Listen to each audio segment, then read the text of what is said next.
Yesterday, millions of AT&T customers went without service. To what degree, we do not know what caused it. I got going down a mental rabbit hole, and just for once, I want to do something different. Just for once. Can we put on the tinfoil hat and let's talk about some conspiracy theories real quick?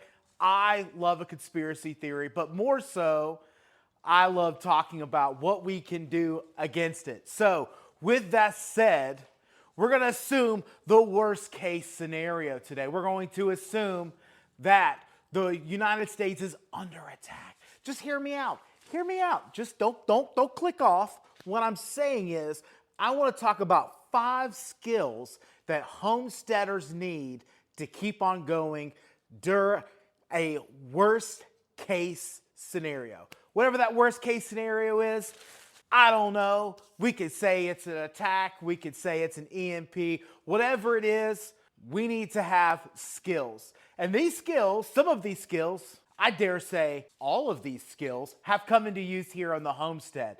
We live in Mississippi and we have hurricanes, and so we're used to power outages here. We went 2 weeks without power 2 years ago due to a hurricane.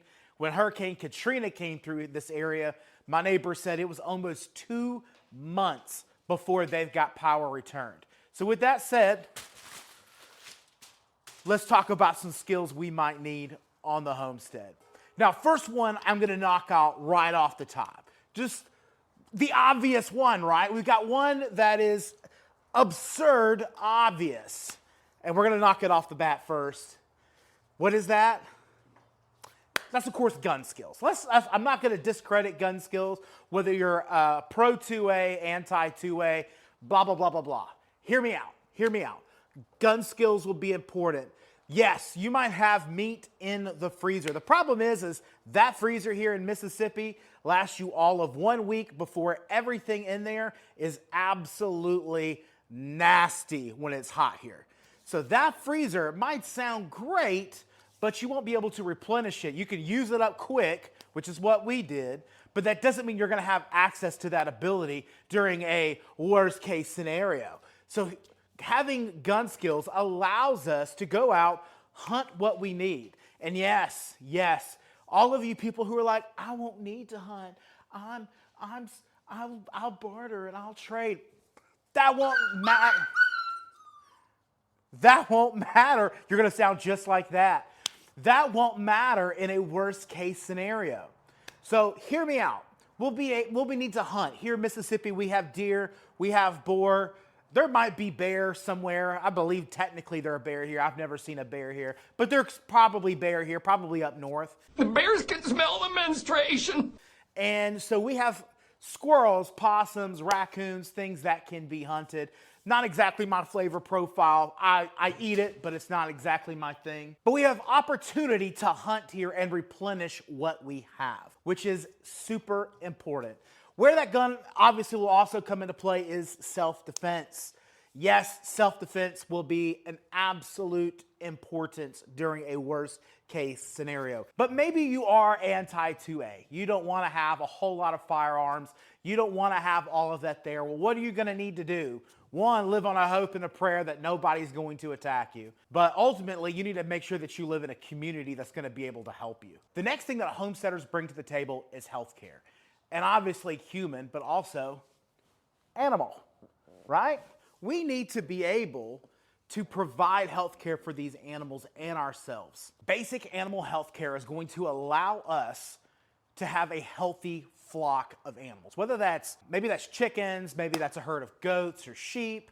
All of that means, though, that we'll be able to take care of that livestock, meaning we're not going to be solely reliant on nature to provide us with meat. And why is that important? Because essentially what's going to happen in worst case scenario, you'll be surprised how fast everything is used up out in nature. All the deer will be killed, all of the possums, the raccoons, all of those things are going to be gone. Essentially when everybody's hungry, everybody's going to be looking for the same protein source. So having something that we're taking care of and we're protecting is going to give us a much better result in the long run. So what do we need to have for basic healthcare? At all point in times, we have med kits inside of our cars. We have 3 cars. All 3 cars have med kits at all times, plus there's one in the house. That's for humans. Inside of that, there is everything from eye patches, tweezers, sanitizer, food grade hydrogen peroxide. There is, you name it, it's in there. They're big box kits, and we keep them around, and they come in handy a lot. I have 6 kids, one of them special needs. All you special needs parents know how quick a special needs kid can get injured. I feel like he has a doctorate's degree in going to the emergency room sometimes. And so having a kit there is so helpful. It already gets in. We make sure that we replenish it and keep it stocked up. The next thing is for our animals, though. We need to make sure that we're having things to make sure that we're helping with kidding, that we're able to help them have survive basic injuries, such as a cut with iodine and blue healer, especially with like chickens. Chickens see red, they pluck it, they'll kill each other if they don't have that blue on top of them. But we keep everything from like ivermectin, Corid. We keep a good supply of all that. That way we can always be protected here. Again, it's just basic animal health care to prevent worms, to prevent whatever. You'll always find gloves. You're always going to be able to find a couple of syringes to be able to help out. So again, keep a good supply of medical supplies around you, not just for human, but for your animals. When you need it, you're just absolutely upset when you don't have it. We're in the middle of lambing season, so having these health supplies around is absolutely mandatory. The third skill that homesteaders bring to the table in a worst case scenario, seed saving. We are huge advocates of seed saving. We are constantly saving from our year supply from the previous year. What this does is just always ensure that we're going to have seeds. So if Haas Tools or any of these other guys get shut down, I still have product. And that's kind of happened to us where Haas Tools doesn't get shut down, but he might not have the bean that I like the next year. And so we're able to have a certain supply of Chinese red beans. We had these long python beans that were amazing that are not being found right now on the market. So if you know somewhere, make sure you put a link down below for me. So seed saving is a great opportunity where we can benefit ourselves and the community around us. You're gonna be surprised at how fast that meat disappears from out there in those woods. All that raccoons, and I know I keep saying raccoons and possums, and I can hear you. I can hear you. Ew, I'm not gonna eat that. The fact is, when you get hungry, you're gonna be absolutely amazed at the things that you'll shove in your face. And so to help with those things to shove in your face, you're gonna need things like seeds to help grow vegetables to be able to provide better. What it does is it provides a longer, consistent growing season. You're gonna have more consistent food for yourself and not be reliant on others. Because in this worst case scenario, obviously, grocery stores are gone, the convenience stores are closed. And we saw this during COVID. We know that this is a massive possibility in our food system. When technology is shut down, these massive corporations cannot function and they cannot deliver food. In case you're wondering why I keep looking down, we have 15 puppies in the barn with me making an absolute mess, but they're so adorable. They're so adorable. Subscribe to this video. My food will taste better. That's bribery. That's probably not good. But seed saving will be the best opportunity for us to provide for a community on a large scale. What we're going to face is overall is that we're going to have to need to provide for more than just ourselves. In a perfect worst case scenario, we're going to have to be able to barter with our friends, right? So we're going to need to bring something literally to the table so we can trade, do what we need to do. I think food, in theory, food, ammunition, protection, that is going to be the barter system in a worst case scenario. Unfortunately, your dollar bills will not mean much. We've now shot the animal. We've raised up through the seeds, maybe, that we've got these vegetables. We've got these vegetables and we've got this meat. But what do we do with it? Number 4 is preserving and canning. Homesteaders are absolutely amazing at finding new ways to preserve food. We are huge advocates for preserving a certain amount of food every single year. Having the option to do different things with our food is what's going to be the key. Because obviously when you kill an animal here in Mississippi, you got a day to eat it or it's going to be rotten the next day. It's too hot here to be able to hold that item for multiple days. In Alaska, you might be able to get away with it, but here in Mississippi, it is Satan's armpit hot.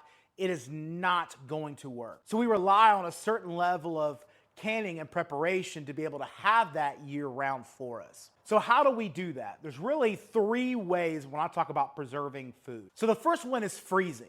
And so talking about freezing, I'm going to talk to you about our scenario and what we do on our farm.